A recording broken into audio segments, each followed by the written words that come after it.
Hello friends, welcome back Sitharvak channel நண்பர்களே. எனக்கு இந்த வீடியோவில் பார்த்தீங்கன்னு வச்சுக்கோங்களேன், ஆணி அமாவாசை அன்னைக்கு உருவாகக்கூடிய ஒரு யோகத்தை பற்றி தான் இன்றைக்கி இந்த வீடியோவில் ரிஷப ராசிக்காரங்களுக்கு பார்க்க போகிறோம். அதுக்கு முன்னாடி ஆணி அமாவாசை எப்போ வருது, அந்த திதி நேரம் முக்கியத்துவத்தை கொஞ்சம் சொல்லிடுறேன். அதை முதல்ல தெரிஞ்சுக்குங்க. ஒவ்வொரு ஆண்டும் தேவர்களுக்கான பகல் காலம் தை மாதம் தொடங்கி ஆணி மாதத்தில் முடியும். அந்த வகையில் ஆணி மாதத்தில் வரக்கூடிய அமாவாசை தேவர்களுடைய பகல் காலத்தில் வரக்கூடிய கடைசி அமாவாசையாகும். இதற்கு பிறகு வரக்கூடிய அமாவாசை திதி ஆடி அமாவாசை அடுத்த 6 மாதம் வரையிலும் நம்மளுடைய முன்னோர் கணத்தாக இருக்கும். அதாவது நம்மளுடைய முன்னோர்கள் தேவர்களுடைய இரவு காலத்தில் நம்மளை காத்தருள்வார்கள் என்பது ஐதீகம். பஞ்சாங்கம் மற்றும் தமிழ் காலண்டர் அடிப்படையில் 12 மாதங்களில் தமிழ் மாதத்தில் 3வது மாதமாக வருவது ஆணி மாதம். இந்த மாதத்தில் வரக்கூடிய அமாவாசை இந்த ஆண்டு ஜூலை 5, 2024 வெள்ளிக்கிழமை அன்று வருது. ஆணி மாத அமாவாசை உத்தராயண காலத்தின், அதாவது தேவர்களுடைய பகல் காலத்தில் வரக்கூடிய கடைசி அமாவாசை. ஆணி அமாவாசை தேதி மற்றும் திதி நேரத்தை சொல்கிறேன், அதை நோட் பண்ணிக்கோங்க. ஆணி அமாவாசை 2024 ஜூலை 5ஆம் தேதி வருது. ஆணி அமாவாசை 2024 திதி தொடக்க நேரம் ஜூலை 5, 2024 காலை 4:30 மணிக்கெல்லாம் ஸ்டார்ட் ஆகுது அதிகாலையில். ஆணி அமாவாசை 2024 திதி முடியக்கூடிய நேரம் ஜூலை 6, 2024 அதிகாலை 5 மணி வரைக்கும். ஆணி மாதம் 21ஆம் தேதி வெள்ளிக்கிழமை அதிகாலையில் 5 மணிக்கு ஸ்டார்ட் ஆகி அமாவாசை திதி பார்த்தீங்கன்னு வச்சுக்கோங்க, மறுநாள் சனிக்கிழமை அதிகாலை 5 மணிக்கு முடிகிறது. அமாவாசை திதி விடியற்காலை தொடங்குறதுனால வெள்ளிக்கிழமை மதிய நேரத்துக்குள்ளே அமாவாசை திதி கொடுக்குறவங்க தாராளமாக கொடுத்து வழிபாடு முடிக்கலாம். ஒவ்வொரு ஆண்டுமே ஒவ்வொரு அமாவாசையும் ரொம்ப சிறப்பு. அதில் ஆணி அமாவாசையும் சிறப்பு. ஏன்னா இது முன்னோர்களுடைய காலை பொழுதில் வரக்கூடிய கடைசி அமாவாசை, அதாவது பகல் காலத்தில் வரக்கூடிய கடைசி அமாவாசை. அதனால் இந்த அமாவாசை சிறப்பு. மேலும் இந்த அமாவாசையில் திதி கொடுக்க உகந்த நேரம் நான் சொன்னது போல் வெள்ளிக்கிழமை காலையில் அல்லது நண்பகல் 12 மணிக்குள்ளே தர்ப்பணம் செய்வது உகந்ததாக இருக்கும். சந்திரன் திருவாதிரை நட்சத்திரத்தில் சஞ்சரிக்கக்கூடிய நாளில் ஆணி அமாவாசை திதி வருது. அதனால் சிவபெருமான இந்த நாளில் வழிபாடு செய்கிறது மிகவும் உகந்தது. ஆணி அமாவாசை முழுவதும் திருவாதிரை நட்சத்திரம் நடக்குது. அதுவும் ரொம்ப விசேஷம். இந்த நட்சத்திரத்தினால தான் கிரக மாற்றங்கள் ஏற்பட்டு ரிஷபராசிக்காரங்களுக்கு இந்த ஆணி அமாவாசைக்கு பிறகு சோட நிறம் நிறைய உருவாகும் என்று சொல்லப்படுது. மேலும் இந்த அமாவாசையில் கிரகங்களுடைய சேர்க்கைன்னு பார்க்கும்போது கிரகங்கள் பயிற்சி மற்றும் ஒவ்வொரு ராசியில் சஞ்சரிக்கக்கூடிய அடிப்படையில் சூரியன் மற்றும் சந்திரன் ஆகிய 2 ஒளி கிரகங்களாக இருக்கிறது தான் சிறப்பு. அதாவது 2 ஒளி கிரகங்களுக்காக ஒரே ராசியில் ஒன்றாக சேரக்கூடிய மாதிரி இந்த அமாவாசையானது இருக்குது. எப்போதுமே ஆணி மாதம் வரக்கூடிய அமாவாசை மிதுன ராசியில் சூரியன் மற்றும் சந்திரன் ஒன்றாக இணையும் பொழுது தோன்றும். அதே போல தான் இந்த ஆண்டு தோன்றுது.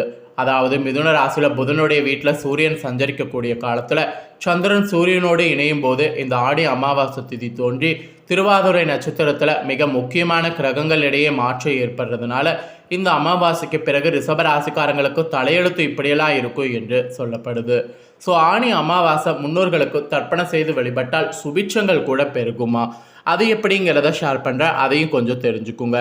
திருவாதிரை நட்சத்திரத்தில் வரக்கூடிய அமாவாசை நாளில் முன்னோர்களுக்கு தர்ப்பணம் செய்வதன் மூலம் முன்னோர்களுக்கு 12 ஆண்டுகள் தர்ப்பணம் செய்த திருப்தி ஏற்படுமா?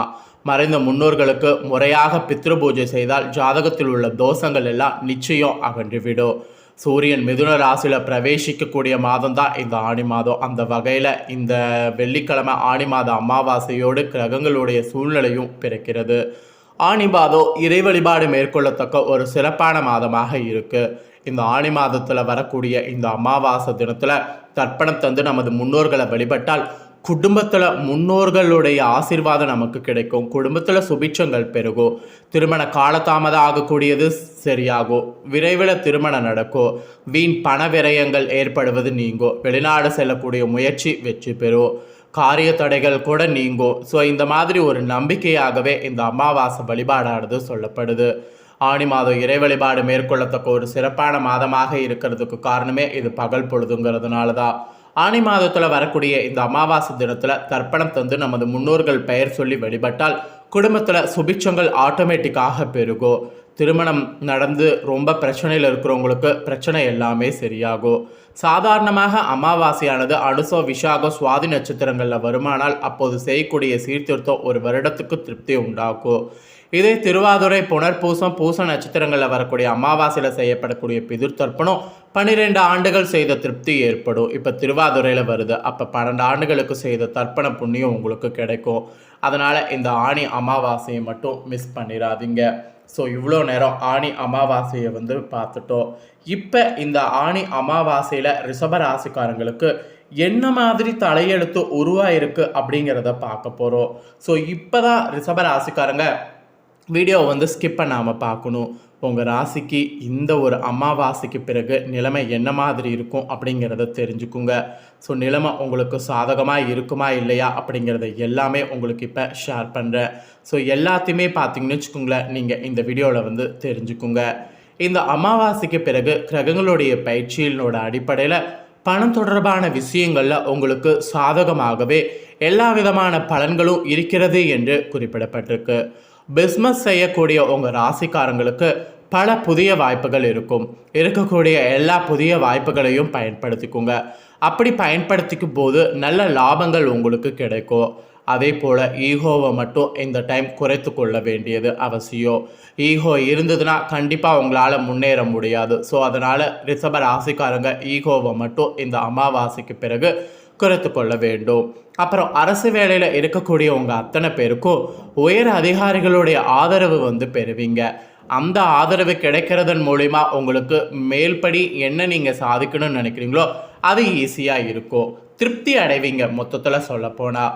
அப்புறம் தனியார் வேலையில் இருக்கக்கூடிய உங்களுக்கு உங்கள் வேலையோடு மற்ற கூடுதலாக பணம் சம்பாதிப்பதில் கவனம் செலுத்துவதெல்லாம் பார்த்தீங்கன்னு வச்சுக்கோங்களேன் இருக்கணும்.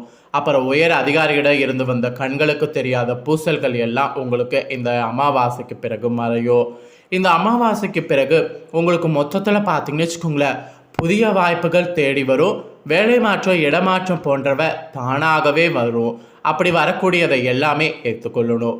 இந்த ஆணி அமாவாசைக்கு பிறகு உங்களுக்கு பாசிட்டிவாக இந்த மாதிரியான விஷயங்கள்லாம் நடக்கும் என்று சொல்லப்பட்டிருக்கு. அட் த சேம் டைம் இந்த அமாவாசைக்கு பிறகு நீங்கள் கவனமாக இருக்க வேண்டிய விஷயங்களும் சொல்லப்பட்டிருக்கு. எதில் கவனமாக இருக்கணும், எப்படி கவனமாக இருக்கணும் அப்படிங்கிறத ஷேர் பண்ணுறேன். அதையும் இப்போ இந்த வீடியோவில் நோட் பண்ணிக்கோங்க. அதாவது இந்த அமாவாசையில் செவ்வாய் ராசியில் இருக்கிறதுனால பதற்றமான ஒரு சூழ்நிலை உங்களுக்கு ஏற்படும். அதை நீங்கள் கரெக்டாக மேனேஜ் பண்ணணும். அப்புறம் சொத்து சம்பந்தமாக தகராறு ஏற்படும், அதுலேயும் கொஞ்சம் கவனமாக மேனேஜ் பண்ணணும். இத்தகைய சூழ்நிலையில் இந்த அமாவாசைக்கு பிறகு நீங்கள் பொறுமையோடு செயல்படணும். அட் த சேம் டைம் விழிப்புணர்வோடு செயல்படணும். நீங்கள் பெறக்கூடிய லாபத்தை உங்கள் வேலையை பற்றி பொதுவியலில் பெருமையாக சொல்லிக்கொள்ள வேண்டாம். அப்படி சொல்லிக்கொண்டிங்கன்னா அது உங்களுக்கு வேறு வகையில் ஆபத்தை ஏற்படுத்தும். ஸோ இது மட்டும் இல்லாமல் உங்களுக்கு உடல் ரீதியாகவும் பிரச்சனை ஏற்பட வாய்ப்பு இருக்குது. மெயினாக உங்கள் ராசிக்கு வயிறு சார்ந்த கோளாறுகள் ஏற்படலாம். அதனால் வயிறு சார்ந்த விஷயத்தில் ரொம்ப கேர்ஃபுல்லாக இருக்கணும். உடல் ஆரோக்கியத்தில் மட்டும் அதிக கவனம் செலுத்த வேண்டும். எடுத்துக்கக்கூடிய உணவு கரெக்டாக இருக்குமா, எடுத்துக்கக்கூடிய உணவு கரெக்டாக ஜீரணம் ஆகுமா, இந்த உணவை சாப்பிட்றதுனால எந்த பாதிப்பும் வராதா அப்படிங்கிறதெல்லாம் நிறைய பார்க்கணும். ஸோ பார்த்து உடல் ஆரோக்கியத்தில் கவனமாக இருக்கணும். மேக்ஸிமம் எக்ஸசைஸ் போன்றவற்றை செய்யுங்க. அப்படி செய்திங்கன்னா உடல் ஆரோக்கியத்தில் ஏற்படக்கூடிய பாதிப்பிலிருந்து தப்பிக்கலாம். ஸோ எந்த அளவுக்கு நீங்கள் ஆரோக்கியம் சார்ந்து கவனமாக இருக்கிறீங்களோ அந்த அளவுக்கு நல்லது. அதுக்கப்புறம் உங்கள் ராசிக்காரங்களுக்கு தொழில் பார்த்தீங்கன்னு வச்சுக்கோங்களேன் ரொம்ப சிறப்பாக இருக்கும். தொழிலில் புதிய வருமான ஆதாரங்கள் பெற முடியும். அமாவாசை நிறைய பேர் கெட்ட நாள் அப்படின்னு சொல்லுவாங்க. உங்களுக்கு தொழில் ரீதியாக பார்க்கும்போது நல்ல நாள் தான். அதனால் தொழிலுக்கு நீங்கள் என்னென்ன செய்யணும்னு நினைக்கிறீங்களோ அதெல்லாம் செய்யுங்க. சின்ன சின்ன பிரச்சனைகள் ஏற்பட்டாலும் எல்லாமே உங்களுக்கு சரியாகும். வரவு அதிகரிக்கிறது போல இருக்கும். என்ன வரவு அதிகரித்தாலும் செலவு அதிகரிக்கும். இருப்பினும் கடந்த டைமை காட்டிலும் இந்த அமாவாசைக்கு பிறகு பொருளாதார ரீதியாக மாற்றங்களும் வளர்ச்சி கிடைக்கும். அதனால் பயப்பட வேண்டாம். முயற்சிகள் எல்லாமே உங்களுக்கு கைகூடும். வேலை மாற்றம் விரும்பினால் அதுவும் உங்களுக்கு நடக்கும். தொழில் வளர்ச்சியும் உங்களுக்கு கிடைக்கும். ஆக மொத்தம் உங்கள் குடும்பம் காதல் வாழ்க்கை இனிமையாக இருக்கும். கணவன் மனைவி உறவுக்குள் வலுவாகவும் இருக்கும். ஸோ அதனால் நீங்கள் பெருசாக கவலைப்பட வேண்டாம். இந்த அமாவாசைக்கு பிறகு கிரகநிலைகளால் உங்களோட தலையெழுத்து இந்த மாதிரி தாங்க இருக்கும். ஸோ இந்த பலன்கள் நீங்கள் தெரிஞ்சு இதற்கேற்ப நடந்துக்குவீங்க அப்படிங்கிறதுனால தான் இப்போ நான் உங்களுக்கு இந்த தாள்கள் எல்லாம் ஷேர் பண்ணேன். ஷேர் பண்ணதை தெரிஞ்சிருப்பீங்க. ஸோ தெரிஞ்சுக்கிறதுக்கு ஏற்ப நடந்து பலனடைங்க.